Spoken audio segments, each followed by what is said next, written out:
Hello friends, today our topic is why transformer rating in kVA, not in kilowatt.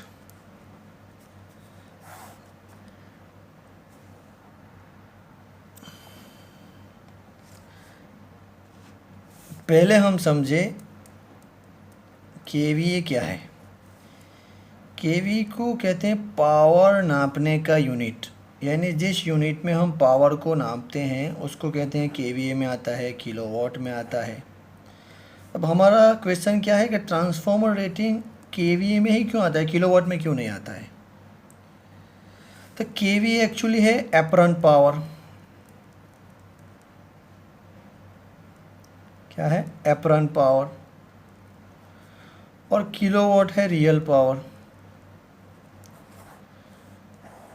Apparent power और real power. Actually जब transformer manufacturer designing करता है तो उसको ये नहीं पता होता है कि ट्रांसफॉर्मर की आउटपुट में कौन सा लोड कनेक्ट करेंगे। यानी मैन्युफैक्चरर,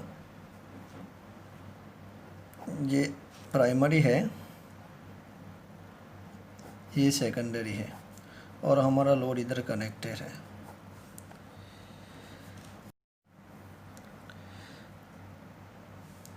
ट्रांसफॉर्मर जब मैन्युफैक्चरर उसका मैन्युफैक्चरिंग करता है तो he doesn't know about the what kind of power factor connected in secondary transformer.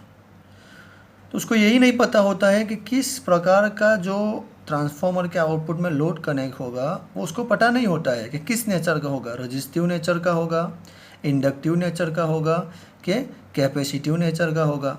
For example उसने ट्रांसफॉर्मर मैन्युफैक्चरिंग किया 1 kV 200 एम्पियर का, ये उसका मैन्युफैक्चरिंग है। ये मेरा जनरेटर है, जनरेटर से जाएगा ट्रांसफॉर्मर, ट्रांसफॉर्मर से आउट होके लोड में कनेक्ट होगा। For example 1 kV 200 ampere. अभी ट्रांसफॉर्मर मैन्युफैक्चरर कर दे 1 किलोवाट 200 एम्पियर। तो हम इसमें देखें कि 1 kilowatt 200 ampere unity power factor, जो हमारा आउटपुट है वो क्या है, 1 किलोवाट है, लोड है वो क्या है 1 किलोवाट 200 एम्पियर। उस कंडीशन में जो 1 किलोवाट, फॉर एग्जांपल ट्रांसफॉर्मर का जो 1 किलोवाट में हो, तो ये ट्रांसफॉर्मर उस टाइम पे वर्क करेगा क्योंकि उसका यूनिटी पावर फैक्टर है 1 किलोवाट है 200 एम्पियर। अभी उसका जो लोड है वो चेंज हो जाए और 0.5 पावर फैक्टर हो जाए और 200 एम्पियर 400 एम्पियर करंट हो जाए, तो उस कंडीशन में क्या होगा, ट्रांसफॉर्मर जो हमने रेटिंग जो मैन्युफैक्चर किया है वो 200 एम्पियर पे मैन्युफैक्चरिंग किया है और इधर है 0.5 पावर फैक्टर और 400 एम्पियर हो जाएगा। उस कंडीशन में ट्रांसफॉर्मर हमारा क्या है, बर्न हो जाएगा। तो ये ड्रॉबैक्स को हटाने के लिए जो ट्रांसफॉर्मर मैन्युफैक्चरिंग करता है वो किस में करता है, केवीए में करता है। इसलिए ट्रांसफॉर्मर का जो रेटिंग होता है वो हमेशा केवीए में होता है, नॉट किलोवाट में नहीं होता है। दूसरा उसका एक रीज़न है, वो क्या है, कॉपर लॉस। ट्रांसफॉर्मर में जो लॉस होता है वो कॉपर लॉस होता है, कोर लॉस होता है। कॉपर लॉस होता है वो प्रोपोर्शनल होता है करंट के, और कोर लॉस जो प्रोपोर्शनल होता है वो किसके प्रोपोर्शनल होता है, वोल्टेज के प्रोपोर्शनल होता है।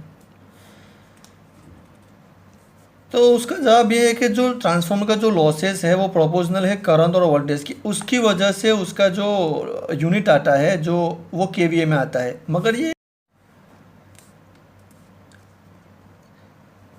ये सही नहीं है। क्यों सही नहीं है कि आप कॉपर लॉस और आयरन लॉस को देखें तो वो मोटर में भी होता है और मोटर में भी कॉपर लॉस प्रोपोर्शनल होता है करंट को, कोर लॉस प्रोपोर्शनल होता है वोल्टेज को।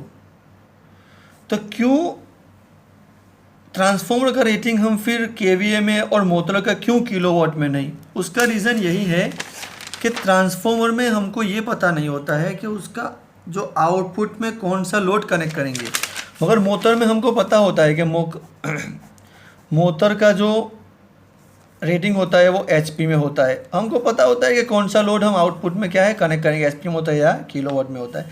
इसकी वजह से जो ट्रांसफॉर्मर है, ट्रांसफॉर्मर का रेटिंग हमेशा केवीए में होता है। दूसरा एक एग्जांपल और देख लो कि जिस इक्विपमेंट, जैसे हो गया ट्रांसफॉर्मर हो गया, जनरेटर हो गया, कोई भी इक्विपमेंट का आउटपुट क्या है, इलेक्ट्रिकल हो। जैसे जनरेटर क्या करता है, जो मैकेनिकल एनर्जी आती है उसको इलेक्ट्रिकल एनर्जी में कन्वर्ट करता है, और ट्रांसफॉर्मर में आउटपुट क्या होता है, इलेक्ट्रिकल ही होता है। तो जिस इक्विपमेंट में आउटपुट इलेक्ट्रिकल हो उसका यूनिट हमेशा किस में आएगा, केवीए में आएगा। एक और क्वेश्चन हमारे माइंड में आता है जो इम्पोर्टेंट भी है कि बैटरी का जो रेटिंग है वो किस में आता है। तो बैटरी, हमको पता है कि बैटरी क्या करता है, एनर्जी को स्टोर करता है। किस फॉर्म में स्टोर करता है, केमिकल फॉर्म में स्टोर करता है। जैसे हम समझे कि हमारे घर में एक पानी का टैंक है, उसमें क्या स्टोर होता है, वाटर स्टोर होता है। उसको हम क्या कहते हैं कि मेरे घर में जो टंकी है उसमें 100 लीटर पानी है, 200 लीटर पानी है, तो उसका यूनिट क्या लीटर में रखा। ऐसे ही हम बैटरी को देखें तो बैटरी स्टोर करता है केमिकल एनर्जी को, और जब हमको ज़रूरत पड़ती है तो वो केमिकल को इलेक्ट्रिकल में कन्वर्ट करके हमको प्रोवाइड करता है।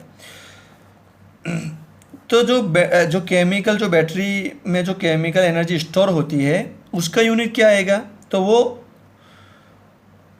कूलम के फॉर्म में होगा, यानी उसका यूनिट क्या है, कूलम।